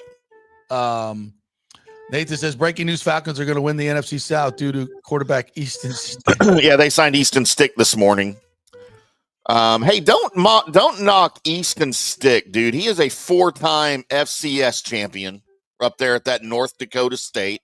He backed up Carson Wentz for 2 seasons there at North Dakota State. Mm-hmm. The FCS championship is right next door to me every year at Toyota Stadium, the soccer stadium. Mm-hmm. That's the only reason I go to that stadium is for bowl games. Right. But I saw Easton Stick play his final two years starting there in those championship games. Okay. I always liked him, but those FCS guys just typically don't work. I mean, look at Carson Wentz, Yeah. So, but I don't mind them as backups. I've got nothing against Easton Stick because he's going to be the backup whenever Cousins gets traded to Pittsburgh after the draft. Josh Allen was pretty good. He's pretty good. Well, he's not an FCS guy. He went to Wyoming, didn't he? Yeah, Wyoming's not FCS, is it? Close. Word? Well, I mean, it's anyway. Wyoming Cowboys. All right, let's take a break. My man Lou Maggio is here. We're going to talk about the big Hall of Fame banquet coming up, the induction ceremonies for the Sports Club of Tampa Bay. We've got a lot of big names. You'll want to be there. So we'll talk about that and all things Tampa Bay sports when we return. Stay with us. Ciao, Paolo Tini here, owner of Caffè Paradiso, voted number 3 People's Choice Award on Open Table. I want to thank all our loyal family of customers that have been enjoying our great traditional Italian dishes we make from scratch every day. It's a great family story we're proud of. Our family moved from Rimini, Italy in 1984. My dad, Caesar, started Donatello, and that's where I got the start in the restaurant business. I started Caffè Paradiso on South McDill in 1995, and we've been there ever since. From our traditional ossobuco, a veal slow roast for 4 hours, to our daily fresh catch, the Gruppo Paradiso, with a piccata sauce and lobster claw meat, homemade pasta like lasagna, farfalle salchicha, which is a bow tie pasta homemade with fresh sausage. Hold on a minute, JP's favorite. I love it. So come and have a glass of wine with me on South McDill. Get a reservation on Open Table and see all our 5-star reviews. Ciao, see you soon at Paradiso. JP here for Riveters, the official sports bar and grill of the JP Peterson Show. We're located just south of Ray J and Steinbrenner Field, so it's a great pre- and post-game spot, and the happy hour is amazing. Monday through Friday, 3 to 7. Check out these specials. $3 Bud Light drafts, $4 domestic bottles, $5 wells, $6 premium wells, $6 cocktails like margaritas. It's unheard of. And the Riveters food is freshly made daily. No freezers. Happy hour food specials include $3.50 tacos and barbecue sliders. $6 you get edamame or chips with the beer cheese, which is amazing. $8 buffalo chicken dip, my favorite. The truffle fries, chili cheese fries, also $8 at happy hour. As well as other specials throughout the week, including Taco Tuesdays, you get $3 tacos, and Wing Wednesdays, 7 o'clock to 1 a.m. in the morning, you get our amazing wings 5 for $5 and $5 wells and wines. That's a good Wednesday night. So if you're tired of the preppy, overpriced generic sports bars, come see the amazing, friendly bartenders and staff at Riveters, where customer service really matters. Riveters, just south of where the Rays and Bucs play. We'll see you there. Summer is coming. Do not get caught with your unit unprepared. Your AC unit, of course. The awesome folks at Third Generation Plumbing and AC have a special going on right now. You get a free 1-year maintenance package with any purchase of a new unit. They have special 60-month financing as well, so you don't need a huge chunk up front. Third Generation has an impeccable reputation built over 30 years of doing business. They do plumbing, AC, mechanical work, anything you need around the house. They are trusted folks. Go to the website and read the 5-star reviews. Deidre said, great company that always arrives timely. We have used them for our AC both in home and business and have been very happy. The staff is knowledgeable and professional. I would recommend Third Generation again and again. So give Third Generation a call at 813-961-8024 or go to thirdgenerationplumbing.com. Let's go. Right now. Back to the show on FanStream Sports. All right, welcome back to the JP Peterson Show as we roll on this post-game one Lightning disappointment last night, getting an ass kicking from the stinking Panthers. No good. But 7-game series, baby. So lots of time left. The great Lou Maggio is here. Pull that microphone up to your – yeah, you can't hear yourself? You know what? I have to stand by. Pre-production here. Then you didn't get done. Do a live I forgot to turn his mic up. All right, my bad. That's okay. JP's show today, of course, we want to thank all of our sponsors, as we always do. Third Generation Plumbing. Get ready for your summer tune-up. Summer is coming, and don't get caught with your unit unprepared, JP. Okay. Your AC unit, of course. Yeah, get up on that Call mic. Third Generation Plumbing and AC. There you are. Yeah, now you're on 813-961-8024, thirdgenerationplumbing.com. Well done there. Well done there with the live read. Perfect. Right. Lou Maggio, Sports Club of Tampa Bay, joining me here. What's up, partner? I'm here, baby. Yeah, Mike's working. Say hello. There's your camera over there.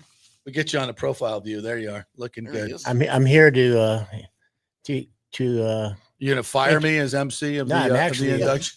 I'm fired as MC, but I'm putting you on as a new board member for the Sports Club of Tampa Bay. I love it. We're stacking the board, baby. We're stacking the board. Stacking the board. Yeah, looking forward to it. A lot of good things happening. That's for sure. We got a lot of good people involved. We do. I mean, I think my main goal is, Tampa is grown so big and we can't stop it.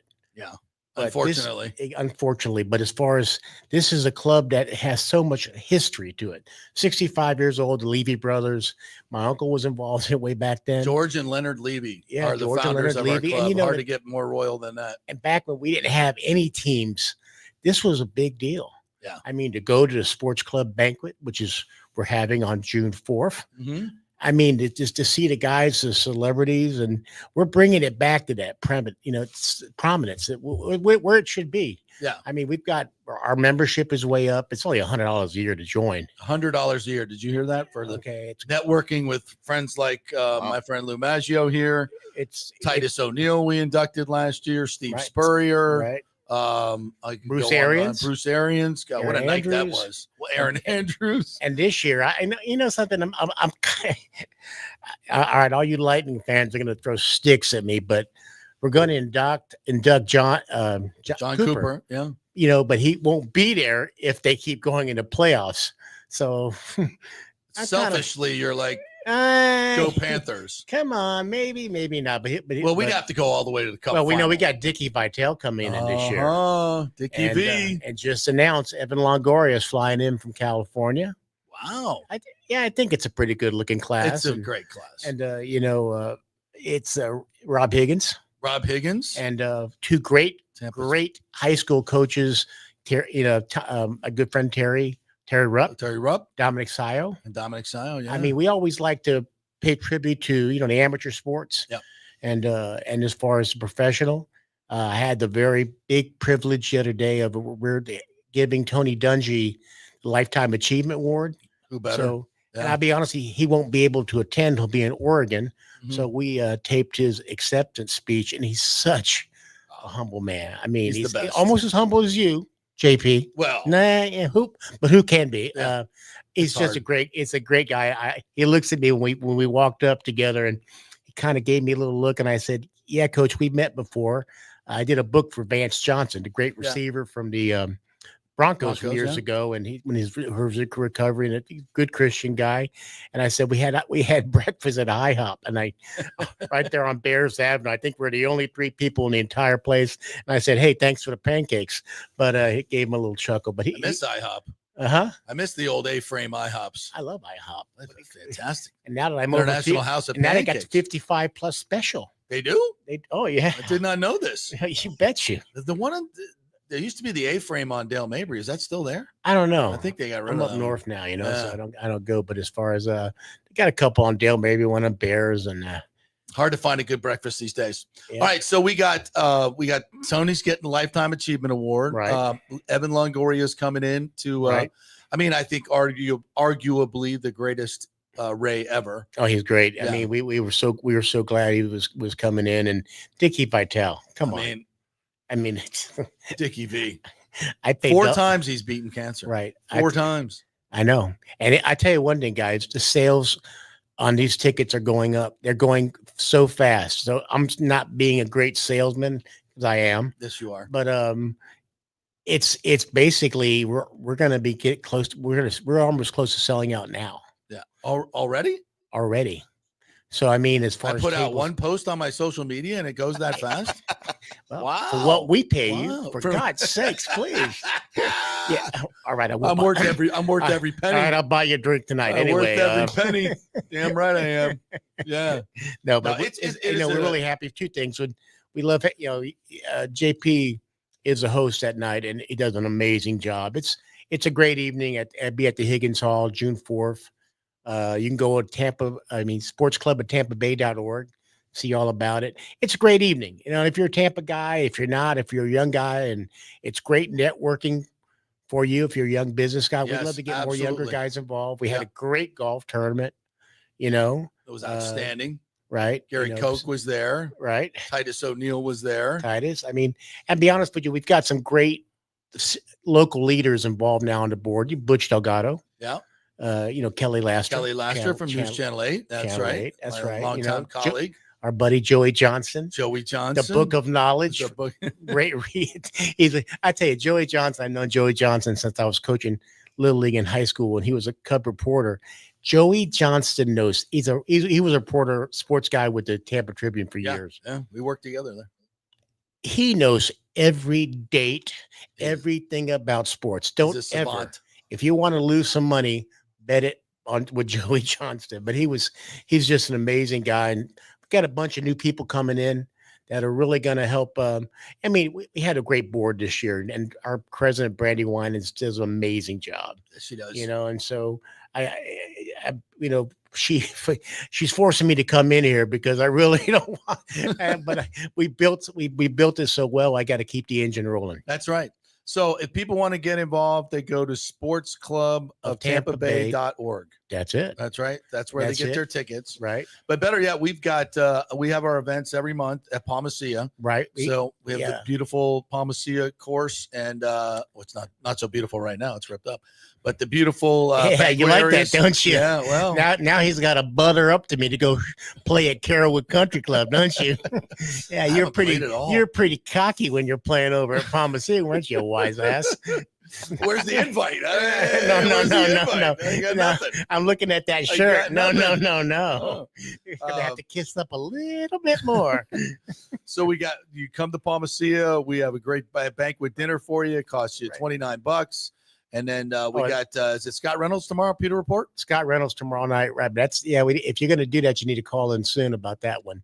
No, is it tonight or it's tonight? I'm sorry, it's tonight. And tomorrow night's the draft. Next month is Miss Ford from the Bucs.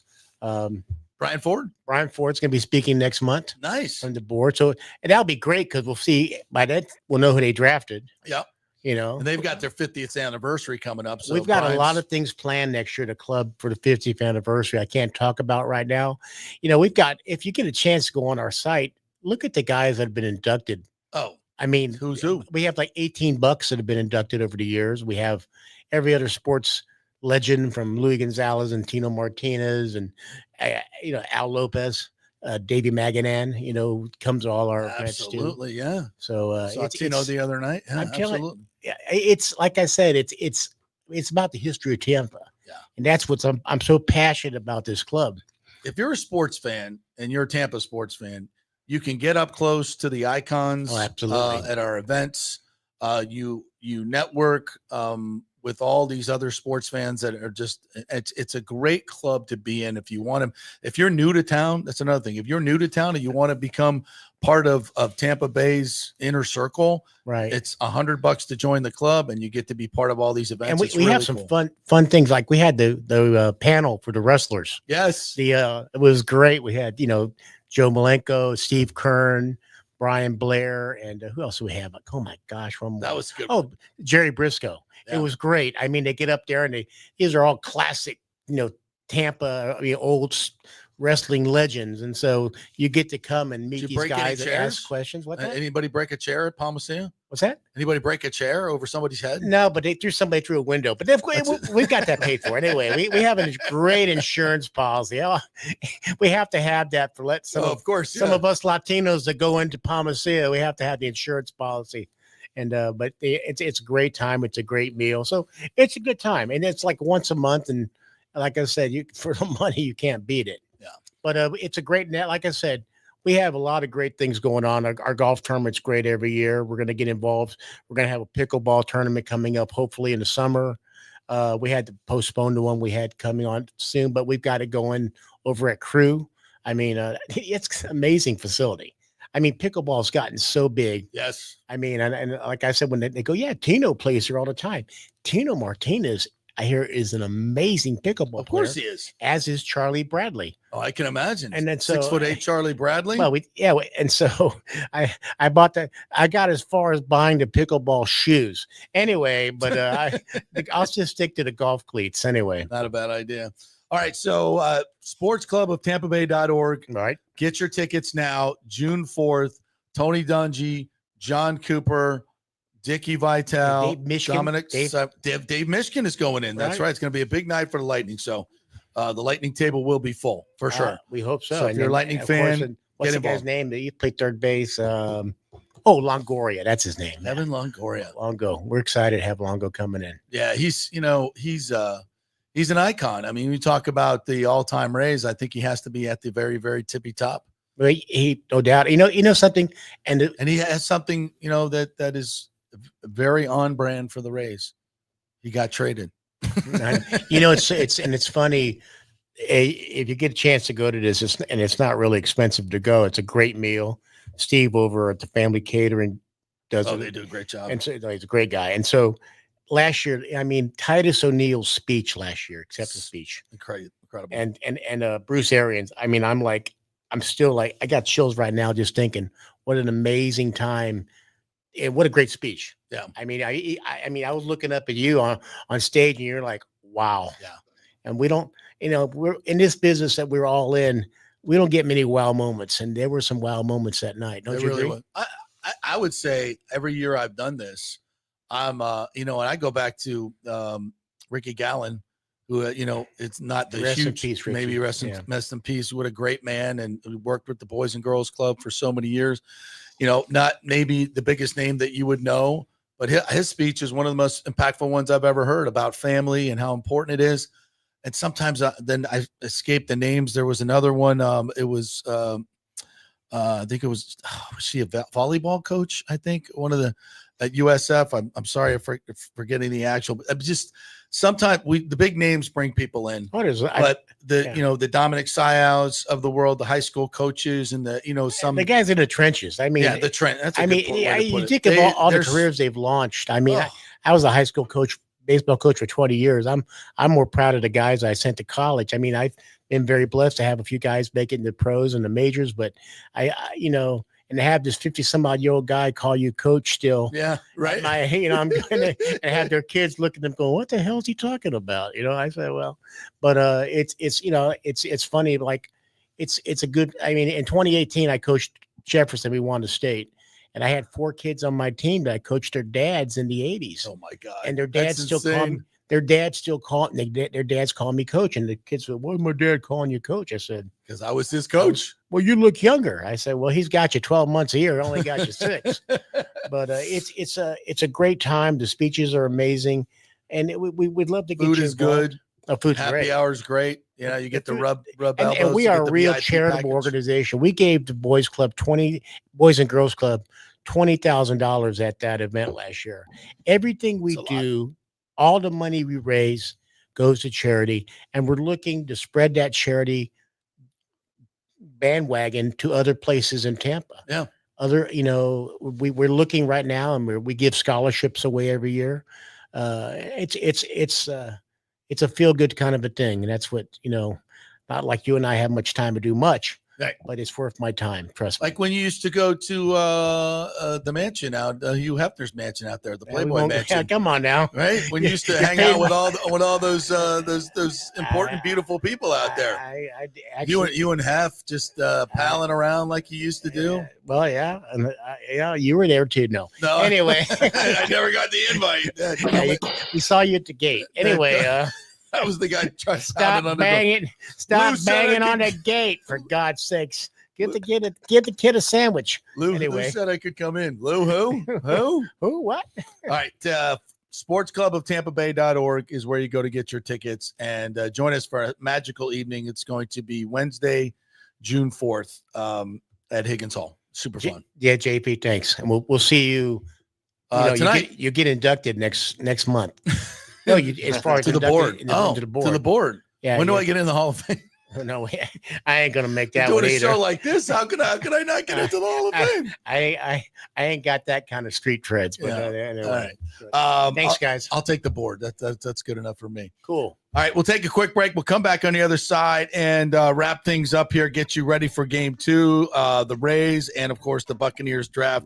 Oh, and a couple notes on Nico and Madden Ayamaliava, who have now broken the NIL.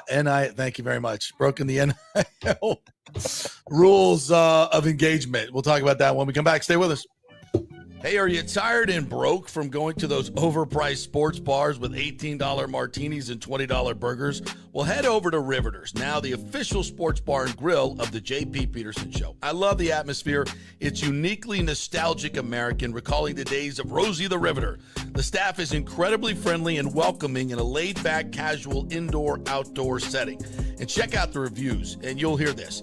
Best Reuben sandwich ever. Amazing wings, burgers, and prime rib. The welcome you get when you walk in is incredible. The staff will call you by name. You're not just customers. You're really part of the family. So go say hello to Maha, Taylor, Serena, May, Courtney, Jamie, Christina, Lauren. Tell them JP sent you. This is a real sports bar, and we love our home teams. And they're playing the games on the TVs all the time. You won't have to ask to put the Lightning, the Rays, the Bucs, or the Rowdies on. They do the UFC fights for free, no cover. Big screens and TVs everywhere. It's the place to watch sports in Tampa. Great fresh food, amazing staff, great drinks, insane happy hour, 3 to 7 every day. Race season is here, so make sure you stop by Riveters before or after the game. It's just north of 275 on Dale Mabry, just south of Steinbrenner Field. See you at Riveters. Diamond Days are back at the Golden Diamond Source, Tampa Bay's largest jewelry superstore. You know, I love Diamond Days because right now you can get up to 20% off all the diamonds in the inventory, including April's birthstone. Plus, you can take advantage of 0% financing for up to 5 years. This means that if you finance $5,000, your monthly payment would only be $83. Best of all, your Golden Diamond Source diamond never loses its value. And listen up, all soon-to-be newlyweds, here's your chance to win a $2,500 shopping spree at the Golden Diamond Source, along with a wedding cake for up to 100 guests, created by the renowned celebrity chef, The Cake Girl, as seen on the Today Show. Entering is easy. Simply visit the Golden Diamond Source on Omerton Road for your chance to win big. If you want your special someone to say yes, make sure it's a Golden Diamond Source diamond. Visit us at 3800 Omerton Road in Clearwater. Spring means a time of renewal and Rays baseball, and the folks at Italiano Insurance want to welcome the Rays to Tampa and remind you it's time to renew those insurance policies with the now famous Italiano Insurance Checkup. Let the experienced and friendly agents shop your policy for the best price and coverage. famous for saving me over $1,000 on our auto insurance last year and over $500 on our homeowners. Now that's a grand slam. Might as well get a double play by adding flood insurance and business insurance to your portfolio. Costs less than you think, and trust me, you do not want to risk your home or personal wealth. That's a big whiff. So step up to the plate and call 813-877-7799 and chat with the all-star agents at Italiano Insurance. 813-877-7799 or go to italianoinsurance.com. Go Rays! Let's go. Right now. Back to the show on FanStream Sports. All right, welcome back to the JP Peterson Show, along with the great Tim Ham, IndyCar Tim. We roll through this depressing morning after. We've had better days. I just can't get over the way they just didn't push back for the most part. You know, like I said, man, they looked discombobulated. They looked just out of sorts after the layoff. I still think the layoff has a lot to do with it. I don't know. They had the same amount of time to lay off as well. You know, I just think that they kind of have the Lightning's number right now. And, you give up 3 power play goals last night, and just the way they gave them up, it was just so easy. Absolutely easy. So I want to get into a little bit of the Nico and Madden Maliava. So Madden now is transferring to UCLA to join his brother back out west. And Arkansas is considering, or athletic director said they're considering legal action. He got money from his NIL deal, and now before he plays a single game, he's leaving. Well, of course you can sue him. Jaden Rachaad is suing the University of Florida for money he didn't get. The players are suing the coaches in the schools. Well, absolutely, the schools should be suing the players if they don't live up to their end of the bargain. Nico signed a 4-year deal, an $8 million deal, reportedly, in Tennessee. Well, he's not. Now, of course, that is a little different because didn't Tennessee release him? Didn't they? Because he just didn't go to the meetings and the practice, so they just. Well, yeah, I guess you could say, yeah, he didn't show up, so you could sue him for not showing up, and then and I think that's something that needs to be done. These players are going to enter into contracts. Well, then they need to honor those contracts, no question about it. So that'll flip things. Yeah. And as I mentioned, I spoke with Michael Alford for just a couple hours after the event last week, the FSU athletic director, and he explained to me what this whole new House settlement is going to be like. And they announced the other day there's going to be an enforcement arm. We talked about this last week. If you don't know about this, so NIL is going to be very, very different moving forward. You can't just say, I'm going to pay Nico $8 million. Nico has to do something for those $8 million that's commensurate to the value. They're going to be, they have basically what they do in the NFL. Deloitte, an accounting firm, looks at these endorsement deals and they put a value on it. How many followers do you have? How many clicks will you be getting? How much exposure does the enterprise get, whether it's a car dealership or a national company? So they can put a monetary amount on that. So you just can't say, I want Nico to be, I'm going to give him $2 million to play for Tennessee, and he's got to come do one autograph signing at my car dealership. Doesn't work that way. So now that's going to mean kids are going to have to spend a lot more time, do a lot more things in order to get their money. And there's going to be a finite amount of money in terms of paying the athletes $20 to $22 million a year. Now, all of that has to be spread out among all the athletes, and the general manager, the athletic director, is going to kind of decide, okay, we're going to put 75% to football, 15% to men's basketball, 10% to women's basketball, blah, blah, blah, blah, blah, down the line, right, and decide who gets what. And then within the teams, that general manager is going to decide where that money is doled out at. Now, the NIL is going to be in addition to that, but these won't be these huge numbers that we hear now because these players are going to have to actually justify the values. So, it's going to be a lot more difficult to get these NIL deals done. So that's going to, I think, calm things down a little bit. And it'll keep the money in check a little bit too. You won't have guys getting $2-3 million a year for nothing. Yeah.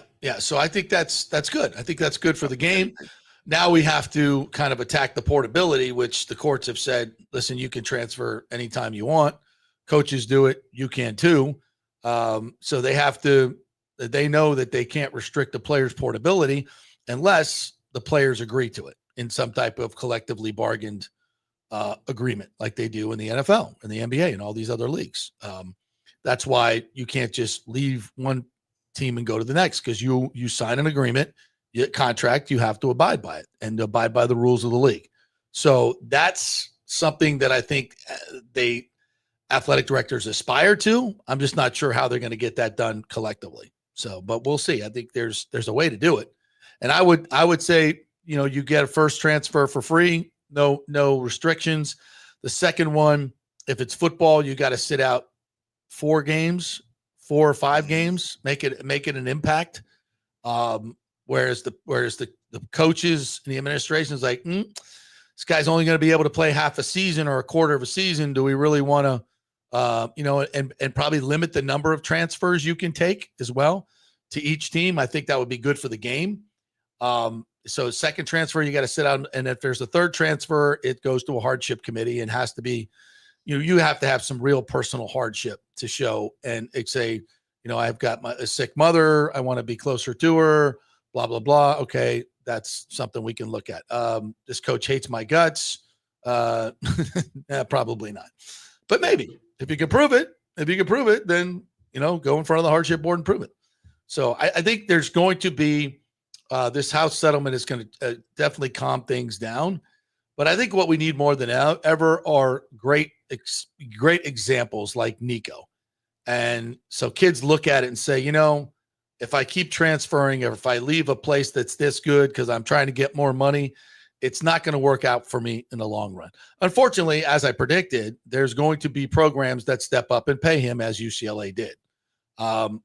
It might behoove the coaches to maybe not offer those options, but as we know, coaches are going to do whatever they think they need to do to win, and we'll see. I forget the name of the player, but there's a quarterback that was at UCLA that transferred there, who was, I think, was at Tennessee, went to UCLA, and is now transferring back. No, he's at Appalachian State. He was through for like 6,000-7,000 yards at Appalachian State, transferred to UCLA. Now Nico comes in. Now he's transferring to Tennessee to take Nico's spot. It'll be interesting to see how that works out. Yeah, We'll see. But the portability is not good for college football. It's good for the players.